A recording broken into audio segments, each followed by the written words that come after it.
नमस्कार दोस्तों, मैं सुनील कुमार आपका स्वागत करता हूं आपके अपने चैनल मैं क्या चाहती हूं।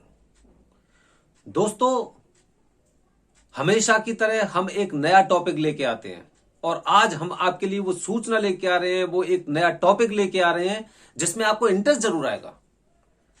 आजकल तो आपने यूट्यूब पे लोगों को देखा होगा, 2-2, 3-3 मिनट की, 30-30 सेकंड की वीडियो बनाकर और ज्ञान देने की कोशिश करते हैं। लोग बाग उन्हें देख भी रहे हैं।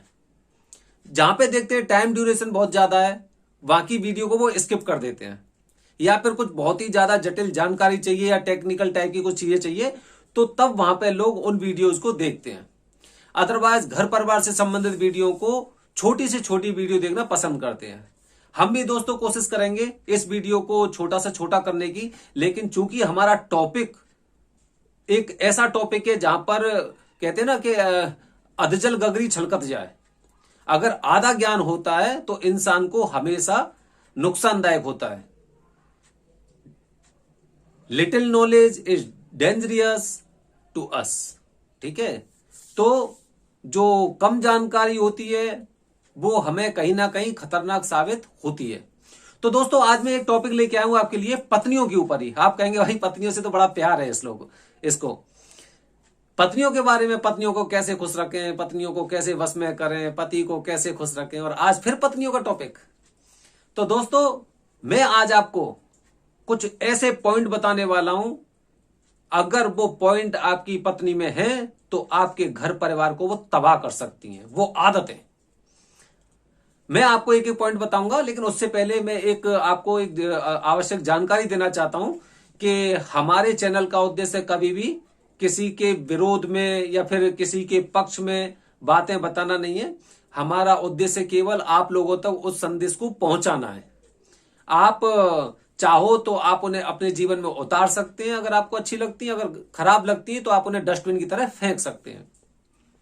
तो दोस्तों, ऐसी कौन सी आदतें जो पूरे घर परिवार को, पत्नी की आदतें जो पूरे घर परिवार को बर्बाद कर देती हैं। दोस्तों, क्योंकि हम सनातन धर्म से हैं तो सनातन धर्म के बारे में भी हमें जानकारी है, और किसी धर्म के बारे में हम कुछ कहना नहीं चाहते क्योंकि हमें उनके बारे में इतनी जानकारी नहीं है। तो सनातन धर्म के अनुसार पत्नियों की पहली आदत, जो धीरे धीरे करके खत्म होती जा रही है। आपने हर घर में, परिवार में देखा होगा कि पत्नियां पहले जहां पे घूंघट करती थी, आज वो पर्दा उनका खत्म हो गया है। अच्छी बात है, जैसे उन्हें लग रहा है उस हिसाब से वो अपना जीवन जी रही हैं। लेकिन सिर पर पल्लू होना एक बहुत आवश्यक है, जिंदगी के लिए बहुत आवश्यक है। आपने देखा होगा कहीं पर भी जब कुछ ऐसे कार्यक्रम होते हैं, मांगलिक कार्यक्रम होते हैं, पाठ पूजा होती है, तो आदमी को भी सर पर एक वो रखा जाता है। जब उसके तिलक वगैरह करते हैं, पंडित जी तिलक लगाते हैं। ऐसे ही औरत के लिए जो घर होता है वो मंदिर जैसा होता है। आपने देखा होगा बहुत सी महिलाएं होती हैं, सर पे कुछ नहीं होता है, सिंदूर लगा रखा है पूरा यहां से वहां तक, और मांग भर रखी है। हो सकता है उसकी एक सोच हो, लेकिन ये आदतें कहीं ना कहीं आपके परिवार को तबाह करने वाली आदतें। अगर सर से पल्लू उतर रहा है नीचे तो वो खराब रहता है। इच्छा आपकी है, आप ये बात माने या ना माने।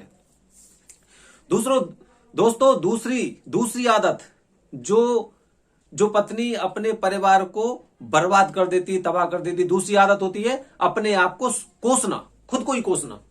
मैंने तो बहुत गलती की आपसे शादी करके, मुझे तो करनी नहीं चाहिए थी, इससे अच्छा तो किसी और के साथ शादी हो जाती। ऐसे करके बहुत सी महिलाएं आपने भी देखी होंगी जो इस तरह से अपने आप को कोसती हैं।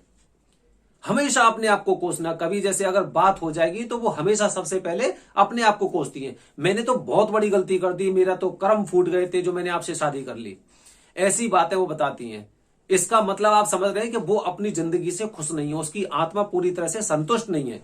और संतुष्ट नहीं है, जहां पर आत्मा प्रसन्न नहीं है तो वहां पर उसकी तबाही की नींव रखी जा चुकी है।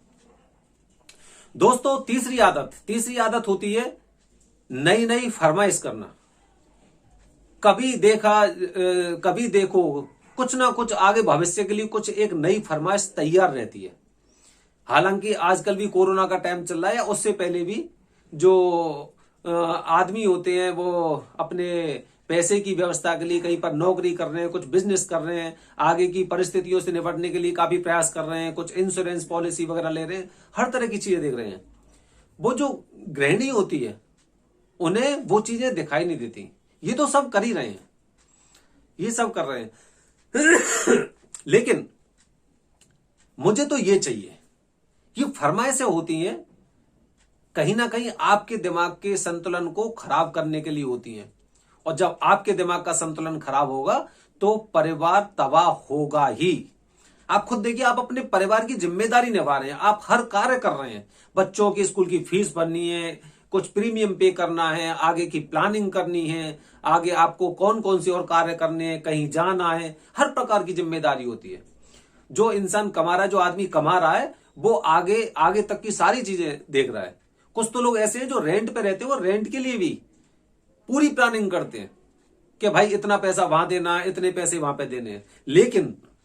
लेकिन वो सारी चीजें जो पत्नी है उसकी नजर में नहीं है। उसे तो ये कि ये तो सब लोग कर रहे हैं और आपकी जिम्मेदारी ये है कि भाई मुझे तो ये चीज चाहिए। इसका मतलब आप खुद समझदार हो, ये एक तबाही की जड़ है। अगला पॉइंट बता रहा हूं दोस्तों, ऐसी औरतें जो दूसरों से खुद की तुलना करती हैं, अपनी तुलना कर रही हैं, दूसरों से तुलना कर रही हैं। मेरी फ्रेंड तो ऐसी थी, वो तो मौज कर रही है वहां पे, देखो वो तो विदेश चली गई, देखो वो आपका भाई है, वो चाचा का लड़का है, वो किसी और का लड़का है, देखो वो कहां से कहां तक पहुंच गया, मेरे तो कर्म ही खराब थे, मैं तो यहीं रह गई। तुलना। अब जो सहेली है या फिर जो रिश्तेदार है आपकी, उसकी आपकी पत्नी की जो भी है रिश्तेदार है, यहां पे आपकी पत्नी को नहीं पता है कि उसके साथ कौन कौन सी वारदातें हो रही है, कौन कौन सी चीजें हो रही हैं, वो पूरी तरह से खुश है या नहीं है। लेकिन तुलना इस चीज की हो रही है जो हमें दिखाई दे रहा है। दिखाई के आधार पर तुलना हो रही है कि अगर कोई शादी वगैरह हुई, कोई फंक्शन वगैरह हुआ, अच्छे अच्छे आभूषण पहन रखे हैं और वो मुझसे बहुत अच्छी है, उसने अच्छा सा वो फ्लैट ले रखा है, वो बहुत अच्छी है। तुलना, आपको पता है तुलना तो कोई किसी की कर ही नहीं सकता है, कभी नहीं कर सकता है दोस्तों। तो ये कुछ ऐसी आदतें होती हैं, उनमें से ये मैंने आपको मेन इंपॉर्टेंट बात बताई है। एक इंपॉर्टेंट बात और, कुछ महिलाएं ऐसी भी होती हैं जो अपने से बड़ों का सम्मान नहीं करती हैं। जो महिलाएं अपने से बड़ों का सम्मान नहीं करती हैं, आप अच्छी तरह से जानते हो, उनकी कहीं पर कद्र नहीं होती, उन्हें कोई नहीं पूछता और कहीं पर भी उनकी इज्जत नहीं होती कहीं पर भी। तो ऐसी महिलाएं, आप खुद सोचिए, आपके घर परिवार में अगर कोई ऐसी महिला है जो बड़ों की इज्जत नहीं कर रही है, तो उसका परिवार तो वो तो अपने परिवार के लिए तबाही की नींव रख चुकी है दोस्तों। इसके साथ ही ये कुछ इंपॉर्टेंट बात बताई थी, इसमें एक इंपॉर्टेंट बात और बताता हूं मैं आपको, जो सबसे ज्यादा और बेहद जरूरी चीज है, वो ये है महिला की आवाज। अगर महिला की आवाज एकदम तेज तर्रार है और जैसे वो बोलती है, तो आपके घर के अलावा आपके पड़ोसी भी अगर उस आवाज को सुन सकते हैं, तो आप समझ लो कि मेरे घर में ये मेरी पत्नी नहीं, मेरी तबाही की जड़ है। तो दोस्तों, मैंने अपने वीडियो में बताया आपको कि ऐसी महिलाएं, ऐसी पत्नियां अपने घर को खुद ही तबाह कर देती हैं। दोस्तों, अगर आपको मेरे पॉइंट समझ में आए, पसंद आए, तो हमारे चैनल को सब्सक्राइब करें और लोगों तक शेयर करें। जय हिंद दोस्तों, जय भारत, हर हर महादेव।